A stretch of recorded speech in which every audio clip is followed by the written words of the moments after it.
On the coast of the third largest city in Libya, Misurata Free Zone is located, which has the largest port in Libya on the Mediterranean coast, from which 1/3 of all global trade passes through and from the Mediterranean off the coast of Europe. Our free zone stretches to the desert to have another free zone in Temenhand in the south, allowing the transit trade activities to pass from and through Africa. The inspiration for this vision comes from a distant past. This strategic location was built and used by Phoenicians in the 10th century BC. They established a seaport, a trading station, and a crossing point between Africa and Europe. It used to be called Kevele, then Tubatus, and finally Misurata. From here, the Allies, ostrich feathers, and ivory were exported. In the 70s of the last century, the modern seaport was built. Its area covers 190 hectares, with a depth of up to 14 meters, and it has a berth of 4,000 meters. Covered storage areas with an area of approximately 70,000 square meters, and open storage areas of 60 hectares. It also has a grain silo with a capacity of 40,000 tons. Today, the port is connected to dozens of international maritime lines. At the beginning of this century, the port was added to Libya's first free economic zone. Misurata Free Zone. The Misurata Free Zone was established on a total area of 2,575 hectares, divided into two prime sites. The first site area is 565 hectares, including the seaport. 25 kilometers southeast of the first site, the second site is located on a total area of 2,011 hectares.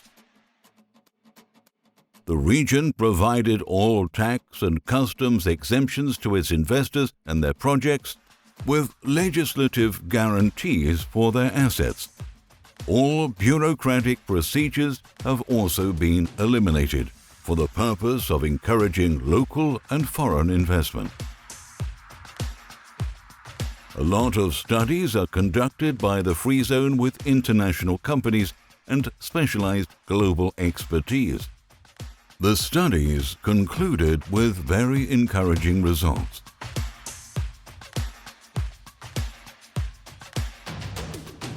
According to a study conducted by the American consulting office AECOM, the amount of land demand in the Free Zone over the next 20 years has been estimated between 1,500 and 2,500 hectares to localize more than 700 projects. It includes service, industrial, and logistic projects as a minimum. In an optimistic view, it may exceed 1,000. It provides job opportunities ranging between 50,000 and 80,000 jobs. In another logistic study conducted by a French company, SDV, to compare the port of Misurata Free Trade Zone with the ports of some African countries for the transit of imports and exports to non-coastal countries, the French company SDV found the Misurata Free Trade Zone outperformed its internal and external operations more than equivalent ones in some African countries. The difference between some of them went beyond double, both internally and externally. In a third study, conducted by the English consultancy office, Beckett Rankin, the Mediterranean was divided into 3 regions: Western, Eastern and Middle, where the port of the Misurata Free Zone is located, to access the transit trade through the Mediterranean ports. The study concluded promising results for the maritime transit trade from the port of Misurata Free Zone. The 2 most important future projects are the preparation of an area of 2,011 hectares at Site B, which includes a modern port for large ships on an area of 500 hectares, and a cargo airport on an area of 600 hectares. The free zone in Misurata in particular, and Libya in general, will undergo a strategic shift as a result of this move. In the far south of Libya, Temenhand Free Zone is located, which is affiliated to the Misurata Free Zone, where processing and manufacturing operations are supposed to take place.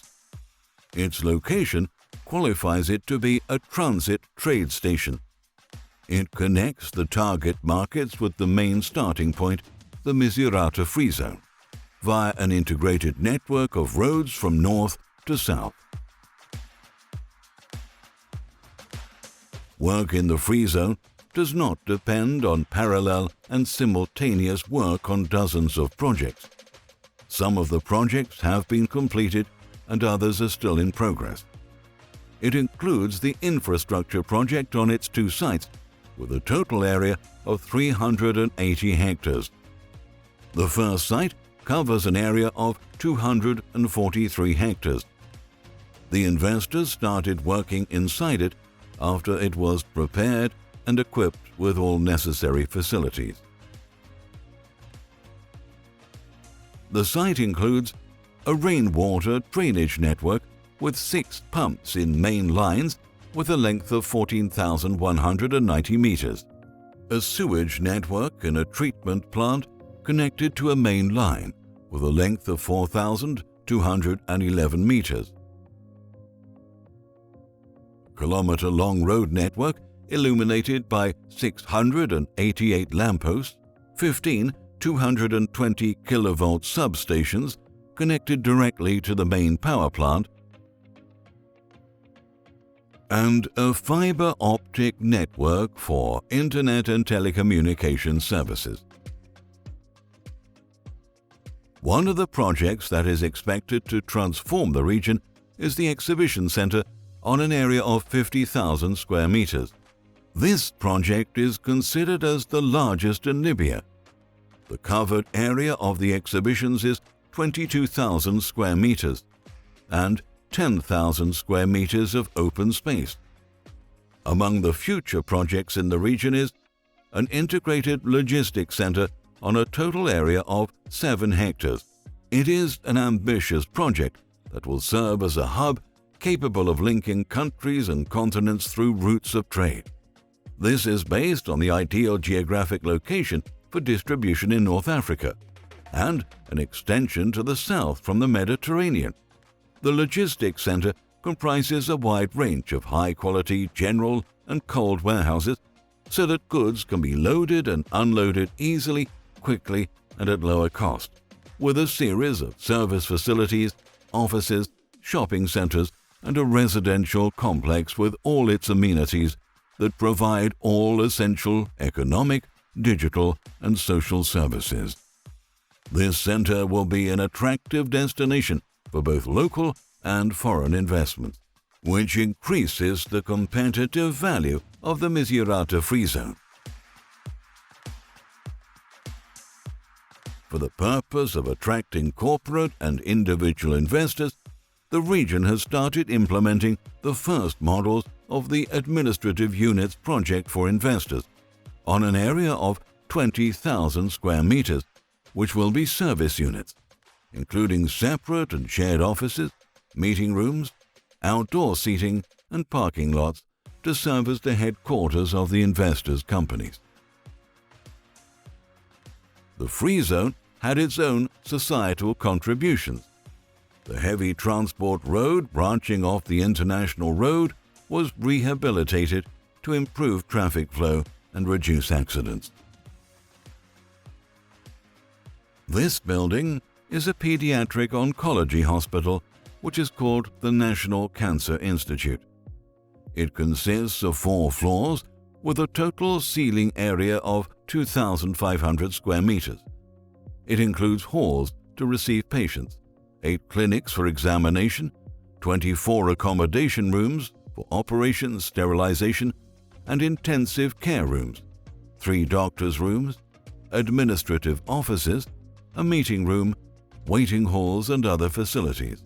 As part of its humanitarian mission, Misurata Free Zone took the initiative to contribute to implementing this facility.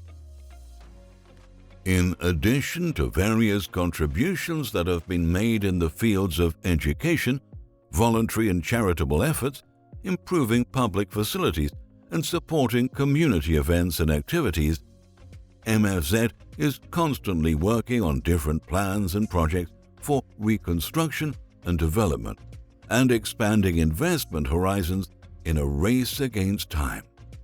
Among the completed projects, another is in progress, and a third is in the hands of designers. We are determined to move forward, to promote the nation's economy and create job opportunities.